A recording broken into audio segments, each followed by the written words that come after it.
Sungguh ganjil rahasia dunia ini. Mengapa tiap-tiap kemuliaan itu mesti ada racun? Syarif Medan, tokoh bangsawan silam. Siapa yang tidak kenal dengan seorang seniman yang sering saja memegang watak bendahara? Tutur kata yang dilontarkan sentiasa lembut dan berbunga-bunga. Beliau adalah seniman Pak Syarif atau nama sebenarnya Muhammad Syarif bin Muhammad Ismail. Beliau dilahirkan pada 2 Jun 1910 di Banda Aceh, Kampung Penayung, Sumatera. Bapanya yang berasal dari Pulau Pinang ketika itu telah berhijrah ke Sumatera dan berkahwin di sana. Syarif Medan telah mendapat pendidikan dasar dari Holland Inlander School di kampungnya. Namun, beliau tidak dapat meneruskan pendidikan ini kerana terpaksa menyerah hidup keluarga. Beliau yang sangat cintakan ilmu itu bertekad mencari sebanyak mungkin ilmu yang diminati dari segi pembacaan, pergaulan dan pengkajian sendiri. Menurut Rasia Halil, penulis dan pengkaji untuk projek siri Ensiklopedia Sejarah dan Kebudayaan Melayu (ESKM), semasa menceritakan kisah-kisah zaman kanak-kanaknya, mata Pak Syarif kelihatan berlinang dan suaranya tersekat. "Dialah sebaik-baik manusia, nak," kata beliau mengingati ibu tirinya yang banyak berkorban dan turut membesarkan beliau. Beliau menyatakan seorang ibu tiri itu tidak semestinya jahat, sebagaimana yang ada dalam cerita-cerita bangsawan maupun pandangan umum. Baginya, ibu tirinya itu sangat menyayanginya dan adik-beradiknya yang lain. Disebabkan kesempitan hidup ketika itu, ibu tirinya terpaksa bekerja di kilang atap dan Pak Syarif akan membantu dengan mengutip ulat tembakau dengan mendapat bayaran 1 sen bagi seekor ulat pada subuh hari. Selain itu, beliau juga bekerja di bengkel besi kepunyaan syarikat Belanda untuk membantu keluarganya. Menurut Pak Syarif, nama Syarif Medan ini telah diberikan kepada beliau pada tahun 1932 apabila beliau menyertai Sri Noran Opera. Disebabkan ketika itu terdapat juga nama Syarif dalam rombongan bangsawan tersebut, beliau telah menggunakan nama daerahnya, Medan, sebagai nama asasnya dalam dunia bangsawan. Malah nama itu juga turut kekal sehingga beliau menyertai bidang perfilman. Penglibatannya dalam pentas bangsawan ketika itu adalah berlaku secara tidak sengaja sahaja. Pada waktu itu, beliau yang berusia belasan tahun turut membantu menjual tiket bangsawan yang dikendalikan oleh bapa saudaranya, telah tertarik dengan nyanyian yang dipersembahkan dalam bangsawan tersebut. Dek kerana minat ditambah lagi memiliki suara yang lunak dan pandai bersyair itu, beliau telah diupah untuk membaca syair dagang, syair selendang delima dan syair indera bangsawan oleh anak-anak wayang bangsawan bagi mengisi masa lapang mereka. Ampun tuanku, digantung patik tinggi, dibuang patik jauh. Pada pikiran patik, mustahil perkara ini dapat dilakukan, tuanku. Menceritakan pengalamannya bagaimana terlibat dalam dunia bangsawan ketika itu. Pada tahun 1925, Tengku Katan iaitu bapa saudara Sultan Delhi telah mendirikan Dahlia Opera khas untuk tontonan rakyat. Pada waktu itu, Pak Syarif dipilih untuk menyertai rombongan itu menjelajah ke Betawi, Jakarta. Setelah itu, Pak Syarif turut menyertai beberapa bangsawan yang membawanya ke Bengkahulu, Minangkabau, Aceh, Singapura dan Semenanjung Tanah Melayu. Bagi Pak Syarif, beliau menganggap dengan menyertai bangsawan merupakan suatu kelebihan di mana ia membolehkan anak-anak muda pada waktu itu dapat menjelajah dari satu tempat lain ke tempat lain serta menjalinkan persahabatan, meluaskan pandangan dan mengenali sesuatu masyarakat. Beliau melihat seni bangsawan itu bagaikan sebuah universiti terbuka, banyak mengajar dan mendidiknya mengenai seni dan kehidupan yang dilaluinya. Pada tahun 1928, Pak Syarif telah pergi merantau ke Palembang bersama rakannya Mr. Albert untuk memasuki bangsawan Paramount Opera di Palembang dan sempat mengadakan pertunjukan di seluruh wilayah itu selama 6 bulan. Beliau dilihat gemar bertukar-tukar dari satu kumpulan bangsawan ke kumpulan lain kerana ingin merasai perbezaan dan suasana bekerja. Seterusnya, Pak Syarif memasuki kumpulan Apollo Opera di Padang dan hampir 8 bulan beliau berada dalam kumpulan itu. Selepas itu, beliau ke City Opera yang berasal dari Singapura. Tetapi disebabkan semasa berada di sana, kumpulan itu mula berpecah, di mana sebahagian dari mereka pulang ke Medan dan sebahagian lagi telah pulang ke Singapura. Kukur apa kepada kukur? Nyul juga yang binasa kelak. Kalau sudah mentimun, jangan cuba bercakar dengan durian. Setelah selesai pertunjukan di Payakumbuh, Minangkabau, kumpulan ini akhirnya berpecah lagi dan ketuanya, Allahyarham Pak Yim, terus menetap di sana. Dalam tahun 1931, Pak Yim yang baru pulang dari Payakumbuh telah kembali ke Singapura dan mengajak Pak Sharif bersamanya dalam kumpulan Nor Opera yang bermain di New World. Ketika itu, umurnya baru sekitar 21 tahun. Beliau menganggap bangsawan mula berkembang di Singapura pada awal abad ini. Walau bagaimanapun, ia berada di kemuncaknya dalam tahun 1940. Bakat semula jadi yang ada padanya tidak diasah oleh sesiapa pun. Beliau menerangkan pada masa dulu, setiap pelakon bekerja keras untuk menjayakan sesuatu bangsawan itu. Pelakon-pelakon berusaha untuk mendapatkan tempat yang utama. Ini tentu berbeza dengan keadaan pada masa ini. Beliau berpendapat tidak semua bengkel lakonan yang diadakan dapat melahirkan pelakon yang baik. Jika individu tidak mahu berusaha membaiki dirinya, maka cara berlakon yang diharapkan tidak mungkin dapat dipenuhi. Hamba beri susu rupanya dibalas dengan tubuh. Maut jangan ditempa, ajal jangan dicari. Kita hidup mestilah bersabar. Bersabar. Bukan masa yang tak bersabar, Datuk.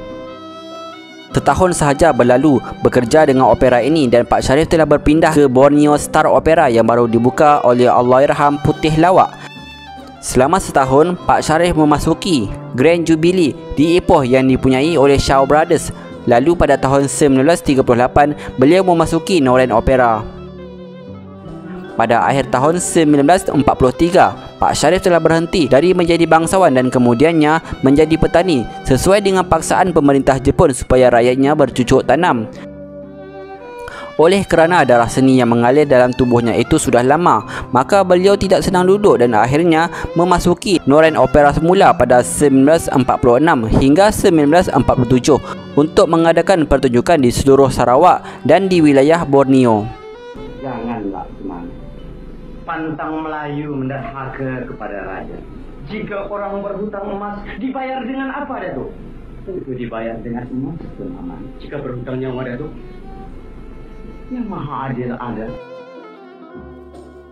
Kerja kerasnya dalam bidang ini dilaksanakan dengan bersungguh-sungguh hingga di Certain Point, Kota Kinabalu, dan akhirnya ditawarkan kontrak baru dari Paspa Warna. Kumpulan ini sebenarnya bukan bercorak bangsawan, tetapi adalah pertunjukan aneka warna yang dipimpin oleh Romaino dan Siput Sarawak. Sambutan yang diterimanya dalam kumpulan ini sangat hebat dan tidak lama selepas itu mereka menerima surat ugutan dari majikannya. Selepas itu, Romaino dan Siput Sarawak telah diminta pulang segera ke Singapura dan tidak dibenarkan meneruskan usaha itu kerana mereka dituduh melanggar kontrak di mana pada waktu itu mereka telah menjadi artis filem Shaw. Beliau terlibat dalam kumpulan bangsawan bermula dari bawah, iaitu sebagai pembantu pementasan, penyanyi, penari, pemimpin korus dan kemudiannya sebagai orang muda, iaitu hero, pengarah dan penulis skrip. Beliau yang memiliki daya kreativiti tersendiri itu mampu mempersembahkan lakonan yang baik walaupun ketika itu bangsawan dipentaskan tanpa skrip, hanya sekadar perbincangan jalan cerita sahaja. Beliau bijak dalam penggunaan bahasa serta bertindak balas dengan lakonan yang agak spontan. Melalui cerita-cerita bangsawan ini, Pak Sharif bukan sahaja dapat mengenal dunia Melayu, malah dunia luar, India, Arab, Cina, Eropah serta dapat memperkayakan pengalaman hidupnya. Dunia penuh dengan teka-teki dan patik tua di dalam umur. Ampun, Tuan. Iya, beta tahu dan juga tua dalam pertimbangan. Ampun, Tuan. Semasa Pak Sharif bermain di pentas bangsawan di Dalat Sibu Sarawak, beliau telah mendapat tawaran dari pengarah B.S. Rajan untuk berlakon dalam filem pertama Melayu berwarna. Sejak itulah Pak Sharif meninggalkan pertunjukan pentas bangsawan. Menurutnya, sebelum dapat berlakon dalam filem Melayu, beliau pernah mendapat tawaran berlakon dalam filem Inggeris pada zaman awal itu, tetapi ia tidak menjadi. Beliau mula menceburi bidang perfilman bermula pada tahun 1953 dengan membintangi filem Buluh Perindu. Filem pertamanya yang memuaskan hati pengarahnya itu terus mendorong Hok Ahlok untuk mengikat kontrak dari tahun ke tahun hinggalah perusahaan itu dibeli oleh KT Chris. Selain terlibat dalam dunia lakonan, beliau juga berbakat dalam membuat kerja-kerja penulisan dan penyuntingan skrip. Idea-idea dalam bidang ini diperoleh hasil daripada pembacaan yang luas daripada sastra klasik, tulisan-tulisan Zakbar, Hamka, Alis Jahbana dan lain-lain. Bagi Pak Sharif, antara filem yang meninggalkan kesan mendalam bagi dirinya ialah filem Sri Mersing pada tahun 1961 kerana penggunaan dialognya yang indah.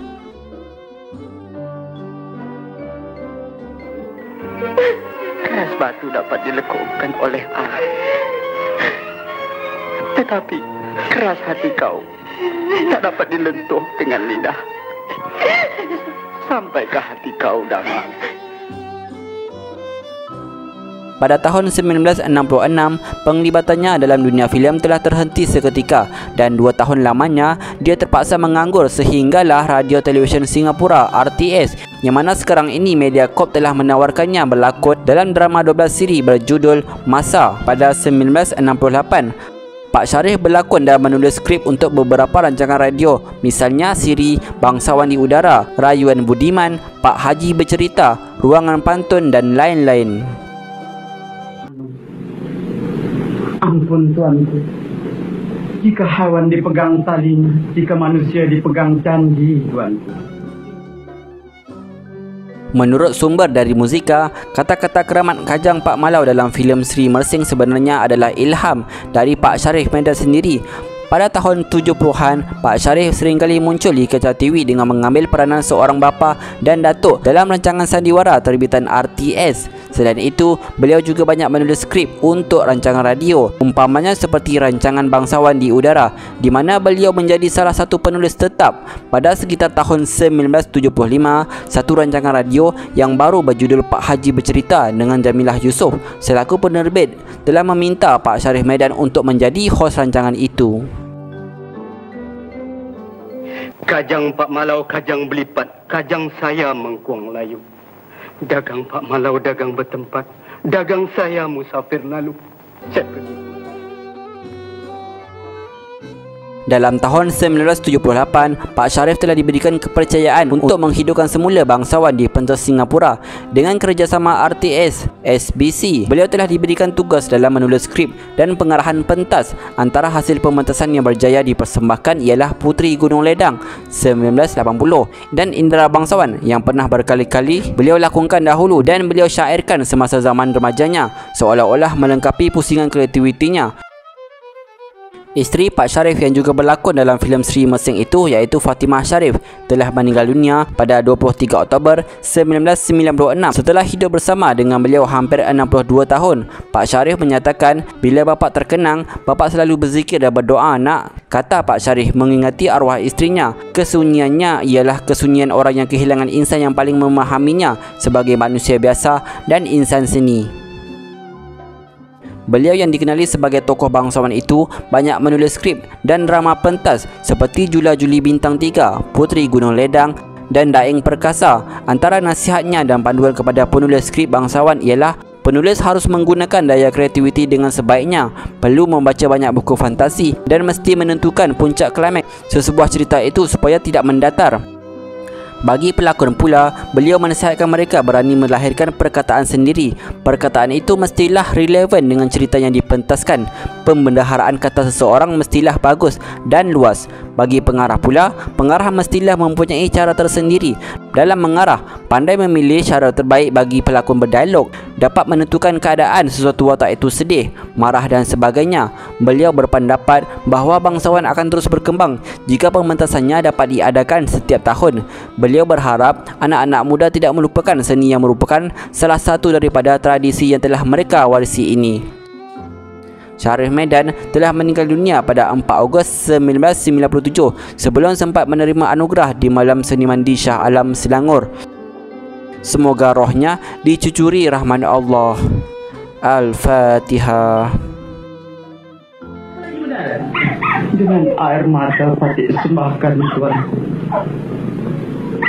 Pacawan anom umpama kain putih Tuanku, sembarang warna dapat Tuanku warnakan. Tuanku bertitah melangkah lalu, tetapi Patih pohonkan Ampunilah Wan Along tuanku, tuanku. Kezaliman bukan buat manusia, tetapi keadilan dicipta untuk manusia, tuanku. Tuanku, pasti takut di atas perbuatan tuanku yang kejam akan menjadi satu sebutan di sepanjang zaman, tuanku. Rasa pasti tak molek, tuanku.